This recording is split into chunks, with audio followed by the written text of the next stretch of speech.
Hello friends and fellow Earpers, my name is Ghostbot. Let's do a little media analysis.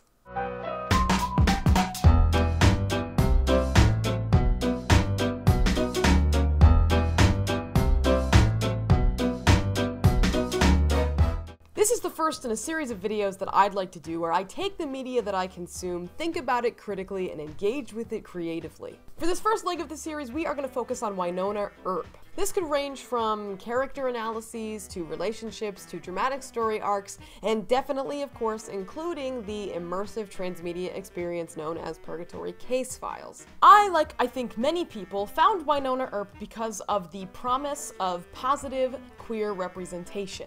I embarked tentatively on my exploration of the series, and not only did the rest of the characters and the story totally pull me in, but Haught delivered everything that I felt that I had been promised.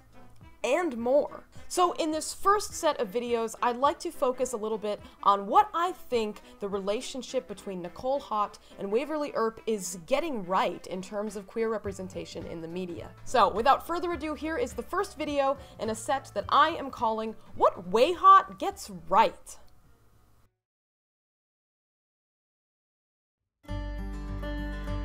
So, if you are a member of the LGBTQ community, or you know anyone that is part of the LGBTQ community, you know that we all have coming out stories. We never have just one, and those of us who don't have one yet will have at least one, most likely, before the end of their life. So, it's not uncommon to see coming out stories in the media. Any piece of media that introduces a queer character, more often than not, is going to have a coming out scene or coming out story at some point in the narrative. In Wynonna Earp, however, we don't really get one for Waverly or for Nicole, and I kind of love that. We'll start with Waverly.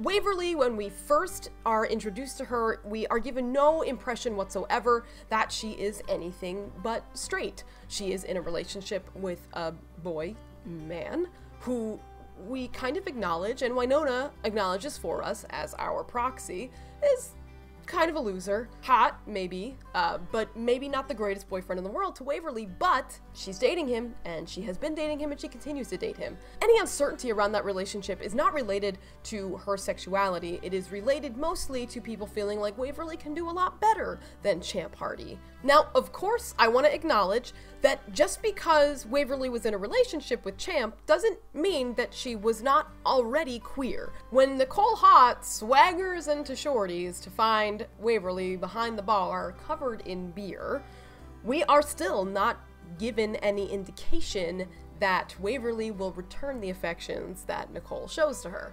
Until they start talking.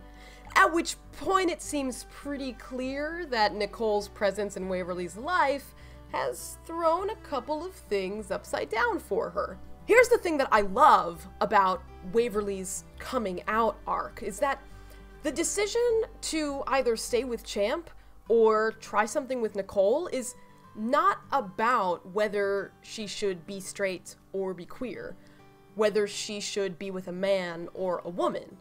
That's not the question. The story arc is about Waverly's decision to either explore her growth as a person or not. It's not about the gender of who she's in a relationship with. It's about how she thinks about and considers herself in relationship to other people, regardless of their gender. Champ is not just the guy.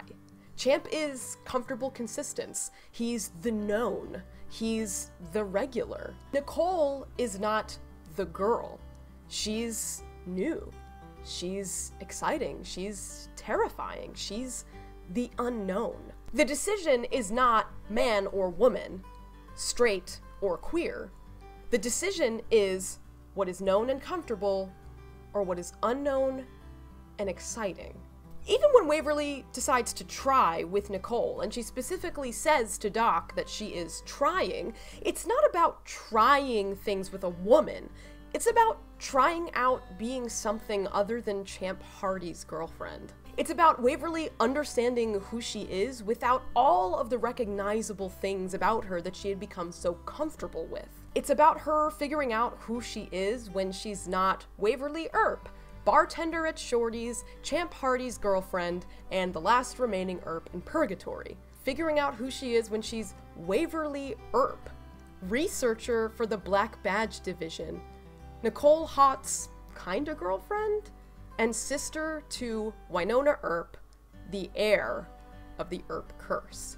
Other than being a fantastic story arc that is about coming out without being focused on coming out, it also makes perfect sense in the narrative of Season 1, and now even leading through Season 2. Season 1's narrative culminates in the death of the true Earp heir at the hands of the other true Earp heir, secondary true Earp heir, where simultaneously Wynonna has to navigate what it means to get rid of the sister that she just got back, and Waverly is given the bombshell that she might not even be an Earp at all. And then the season ends on the cliffhanger of Waverly touching the demonic goo and ostensibly turning into something that is not even human at all. Everything in this narrative culminates in an identity crisis for Waverly Earp, and it has absolutely nothing to do with what gender of person she wants to be with. In the context of everything that happens, liking girls is the least confusing thing that has happened to Waverly Earp in the past 24 hours. Don't get me wrong, I think coming out stories are really, really important to tell. We need to have examples of this for people who need to do it in their own lives. We turn to media to help us figure out the things that we are dealing with in our day-to-day lives, but I cannot tell you how absolutely refreshing it is to have a story about a character who is figuring out their queerness, but the queerness is not the thing that's queer about them at all. That's just, thank you. On the other end of that spectrum is Nicole Hot.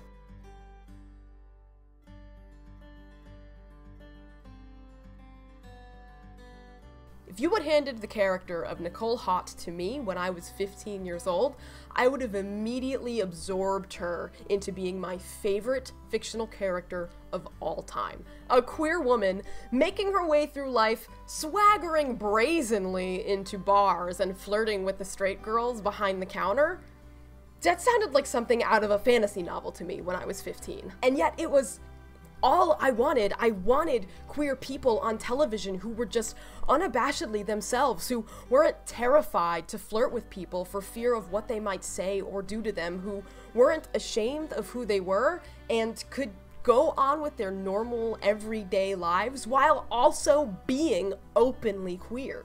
Nicole is not villainized for showing interest in another woman. She is not embarrassed or humiliated in showing interest in a girl who might not have interest in her at all. She's not tied to Waverly in the sense of her being a plot point for Waverly's identity crisis narrative arc. She is her own character. She exists in her own world. It's very easy to imagine what Nicole Hot might do when she's not on screen. We learn things about her life. She has a cat. She clearly has a very close relationship with Sheriff Nedley because he knows she has a cat and he has the ability to go to her house to feed that cat when he needs to. So we know that she's got a life outside of all of these things. And how wonderful is that? A queer woman who openly shows her interest in other women, but also doesn't exist just to be the queer woman on the show. So truly, honestly, thank you for Nicole Hot. Thank you for giving us a queer woman who is open about the way that she feels and gets to be a well-rounded, interesting person. Both Waverly and Nicole are examples of queer characters whose stories include their queerness but don't solely revolve around them. Waverly manages to demonstrate and represent the experience of figuring out who you are a little bit later in life when something comes to surprise you that you didn't expect. And Nicole gets to represent people coming into adulthood who know fairly well who they are. And yet Waverly and the entire experience of being in purgatory still keeps Nicole on her toes.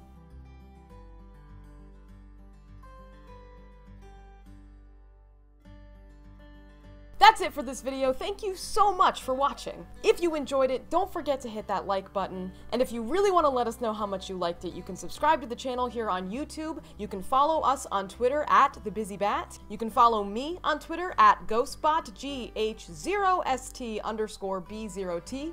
If you want to continue the conversation, I would love to hear what you have to say, so leave a comment down here on YouTube or send me a tweet. Fandom is a community, and the Earpers have been the warmest, most passionate that I have ever seen, so please don't hesitate to reach out. I would love to have a conversation with you.